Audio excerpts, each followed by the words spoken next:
Good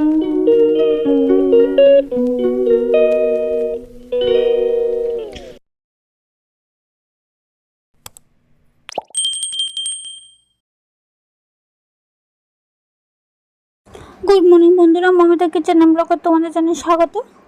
বন্ধুরা, আশা করি তুমি সবাই ভালো আছো, আমিও খুব ভালো আছি। তো বড়দের পূর্ণিমা, ছোটদের অনেক অনেক ভালোবাসা জানিয়ে আজকের ভিডিওটি শুরু করছি। বন্ধুরা, আজকে হলো 1 কাপ গরু দুধ দিয়ে মিষ্টি বানাবো। তো দেখো, 1 কাপ গরু দুধ নিলাম, তারপর সেখানে 1 চামচ ময়দা আর 1 চামচ সুজি দিয়ে দিয়েছি। তো তারপর লিকুইড দুধ দিয়ে আমি এটাকে এভাবে মেখে নেব। তো একবারে ঢেলে দেবো না, একটু একটু করে দেব, তারপর মাখবো। এটার মধ্যে একটু ঘিও দিয়েছিলাম বন্ধুরা, ঘিটা দেখাতে ভুলে গেছি। তো একটু গরু দুধ, একটু দুধ এইভাবে দিয়ে ভালো করে মিশিয়ে নিচ্ছি।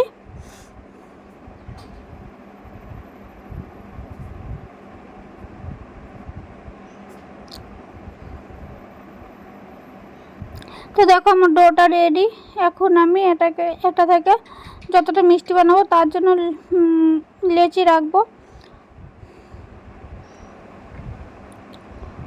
তো আমার সেখানে 1 কাপ গরু দুধ দিয়ে আমার সেখানে 10টা মিষ্টি হয়েছিল। তো তোমরা যেরকম সাইজ রাখতে চাও সেরকম সাইজ তোমরা রাখবে।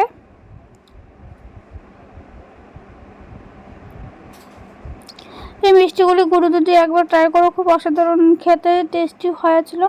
কোনো রকম ঝামেলা ছাড়া একদম পারফেক্ট। আমি যেভাবে দেখিয়েছি সেইভাবে যদি করো একদম পারফেক্ট হবে। তো লেচিগুলি গিয়ে মিষ্টিগুলি বড় আকারে করে নিলাম, তারপর নিতে হবে কড়াই। তো কড়াই নিয়ে কড়াইটা গরম হওয়ার জন্য অপেক্ষা করতে হবে। তো কড়াইটা গরম হওয়ার পর আমি সেখানে দিয়ে দেব তেল। তোমরা সেখানে সাদা তেলটা ব্যবহার করবে, সরষের তেল দিলে কিন্তু একটা স্মেল আসবে। তো সাদা তেলটাই সেখানে দিতে হবে। সাদা তেলটা দেওয়ার পর তেলটা গরম হওয়ার পর আমি সেখানে মিষ্টিগুলো ছেড়ে দিচ্ছি। তো মিষ্টিগুলিকে এখন ভেজে নেব। তো আমি একটু ডিপ কালারে করেছি, তোমরা যেরকম কালার করতে চাও সেরকম কালারে মিষ্টিগুলি ভেজে নেবে।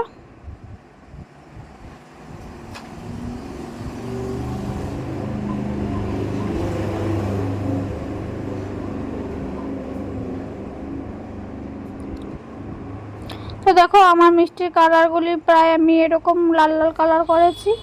তো আমার মিষ্টিগুলি পারফেক্টভাবে ভাজা হয়ে গেছে। তো এগুলিকে আমি এখন সবগুলিকে এখন তুলে নিচ্ছি। তুলে নিয়ে আমি সেখানে আরেকটা কড়াই নিব। তো আরেকটা কড়াই সেখানে নিয়ে তো আমি সেখানে দিয়ে দেব 3 কাপ জল আর 1 কাপ চিনি। তো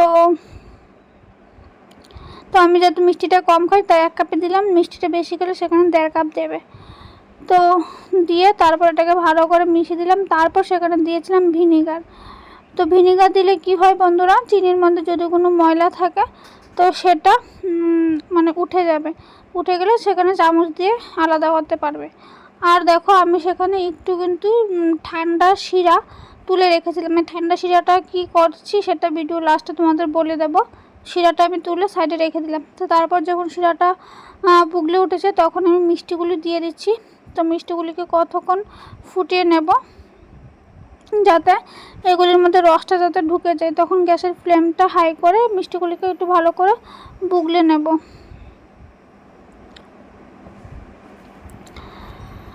তো দেখো, মিষ্টিগুলি আমার সাইজ থেকে মোটামুটি বড় হয়ে গেছে অনেকটাই। তো দেখো, এখন মিষ্টিগুলিকে একটা পাত্রে নিয়ে তারপর শিরাটাকে ছেঁকে দিয়েছি, কারণ শিরাটার মধ্যে অনেক কিছুই থাকতে পারে। তো তার জন্য ছেঁকে নিয়েছি। আর এটা হলো ঠান্ডা শিরাটা। এই ঠান্ডা শিরাটা দিলে কি হয় বন্ধুরা, অনেক সময় শিরাটা না ফ্রিজে রাখি বা যেখানে রাখি মিষ্টিগুলি শিরাটা পরে জমে যায়। তো এই ঠান্ডা শিরাটা দিলে শিরাটা কিন্তু আর কিন্তু জমবে না। তো হয়ে গেল আমার পারফেক্ট গোলাপ জামুন।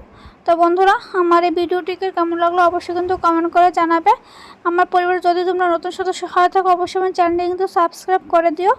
তো আজকের মতো ভিডিওটি আমি এখানেই শেষ করে দেব। তো ভালো লাগলো অবশ্যই আমার চ্যানেলটাকে আমার ভিডিওটিকে লাইক করে দিও। তো ভিডিওটা এখানে শেষ করে দিও। ফিরে আসবো নতুন একটা ভিডিও নিয়ে। সব ভালো থাকো, সুস্থ, টাটা।